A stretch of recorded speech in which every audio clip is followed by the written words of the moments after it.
আসসালামু আলাইকুম রহমতুল্লাহ বরাকাতু। সুপ্রিয় দর্শক শ্রোতা ভাই বোন, আমরা এসেছি বন্যা দুর্গত নোয়াখালী জেলার বেগমগঞ্জ থানার চৌমুহানির ঠিক পাশ দিয়ে কলেজ রোড হয়ে দুর্গাপুর ইউনিয়নের বেশ কিছু জায়গা আমরা নৌকায় ঘুরে ঘুরে দেখার চেষ্টা করেছি এবং দুর্গত মানুষের দুর্গতি কিছুটা আঁচ করার অনুভব করার চেষ্টা করেছি। আপনারা দেখতে পাচ্ছেন আশেপাশে যে সমস্ত ঘরবাড়িগুলো আছে, এমন কোন ঘর এখনো পর্যন্ত পাই নাই যে ঘরে পানি নেই। কোন ঘরে হয়তো বুক পরিমাণ, কোন ঘরে কোমর পরিমাণ, কোন ঘরে হয়তো তার চাইতে একটু কম বা বেশি পরিমাণ পানি আছে। চতুর্দিকে অথই পানি ছাড়া কিছুই নেই এবং এই পানিগুলো সব দাঁড়িয়ে আছে ঠায়।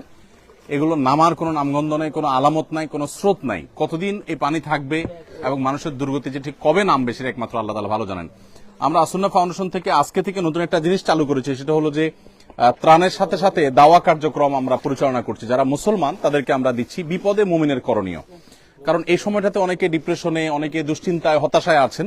তাদের এই মুহূর্তে মানসিকভাবে তাদেরকে শক্ত মনোবল যেন থাকে, মানসিকভাবে তারা শক্ত থাকেন, সেজন্য আমরা তাদেরকে কোরআন এবং সুন্নাহর আলোকে কিছু মোটিভেশনাল বিষয় এবং কিছু আমল তাদেরকে আমরা বলে দিয়েছি। একজন ভালো মুসলমান হইতে করণীয় কি সে বিষয়ে কিছু নির্দেশনা আছে। লিফলেটগুলো সবাইকে একটা করে ত্রাণ প্যাকেটের সাথে দিয়ে দেন। আপনারা সবাই 5 ওয়াক্ত নামাজ পড়বেন, আল্লাহকে ভয় করে চলবেন, ঠিক আছে ইনশাআল্লাহ?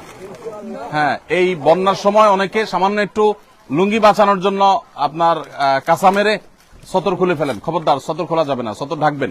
একটু লুঙ্গি ভিজলে প্রয়োজনে ওটা আবার শুকায় নিবেন, আর একটা লুঙ্গি চেঞ্জ করবেন। সামান্য একটু লুঙ্গি বাঁচানোর জন্য ফরজতরক করবেন না। যাই হোক প্রিয় দর্শক, আমরা এই এলাকাতে অর্থাৎ বেগমগঞ্জের আরো 1-2টা জায়গা যাবো ইনশাআল্লাহ, এরপরে লক্ষ্মীপুরে এবং নোয়াখালীর আরো কিছু জায়গায়, কবিরহাট, কোম্পানিগঞ্জ, আরো কিছু জায়গায় ইনশাআল্লাহ আমরা যাওয়ার চেষ্টা করব। আমরা দোয়া করি আল্লাহ রাব্বুল আলামিন দুর্গত মানুষের দুর্গতি দূর করে দিন। আপনারা জানেন যে ফেনীর যে পানি, সে পানিটা কোনো কোনো এলাকায় একটু কমলেও নোয়াখালী এবং লক্ষ্মীপুর এলাকার বিপুল অঞ্চল প্লাবিত হয়ে গেছে। এত পানি এলাকাতে আমি জানি না এর আগে দেখছি কিনা। বাবাজি, আমি একটু জানতে চাই, চাচা, এই এলাকাতে এইরকম পানি আপনি শেষ কবে দেখছেন? দেখি যুবক, 98 বললো তো দেখছি এরকম দেয়নি, রাস্তাঘাট উঠছে বা বাইক উঠছে, তো দুর্গতা উঠালো ঠিক মতো উঠে। মানে আপনি জীবনে দেখেন নাই এত পানি? উঠানেও পানি দেখেন না আপনি? আপনার এই যে পকেট, এটা লুঙ্গি কিন্তু এটা আপনার জন্য হাদিয়া। আলহামদুলিল্লাহ। অতএব ওই যে কাঁচা মেরে সতর খোলে না, রান খোলা রাখে, এটা করা যাবে না। এটা লুঙ্গি বাঁচানোর জন্য, ঠিক আছে না? এই লুঙ্গি আপনি পরবেন ইনশাআল্লাহ, আর ভালো পানি খাবেন। এটার ভিতরে পানি বিশুদ্ধকরণ ট্যাবলেট থাকার কথা, ওইটা দিয়া তারপরে খাবেন, বেশটাই অনুমোদিত। আল্লাহ আপনাদের ভালো রাখুন। যাই হোক, আমরা মানুষের দুর্গতির যে অবস্থা, তাতে একটা এলাকাতে ত্রাণ দিয়ে আসলে শেষ করার জন্য অনেক বেশি সময় দরকার। গতকালকের একটা ঘটনা আপনাদেরকে আমরা জানিয়ে রাখতে চাই, সেটা হলো যে বেগমগঞ্জ থানার শরীফপুর ইউনিয়নের একেবারে দুর্গম এলাকায় আমাদের 200 পরিবারের জন্য আমাদের টিম ত্রাণ সামগ্রী নিয়ে গেছে। তারা বিকাল থেকে বোট চালিয়ে, অর্থাৎ নৌকা চালিয়ে, তারা রাত 12টায় নাগাদ সেখানে তারা পৌঁছে ত্রাণ কার্যক্রম পরিচালনা করেছে। এরপরে তারা আস্তে আস্তে রাত 3টা, 3:30 বাজছে তাদের গন্তব্যে। এরপরও তারা সেই দুর্গম জায়গায় পৌঁছে গেছে আলহামদুলিল্লাহ। আমরা চেষ্টা করছি আমাদের জায়গা থেকে যতটুকু সম্ভব সেখানে পৌঁছানো। সবাইকে দেওয়া হয়েছে? ঠিক আছে, ফিয়ামানিল্লাহ, জাযাকুমুল্লাহ খাইর।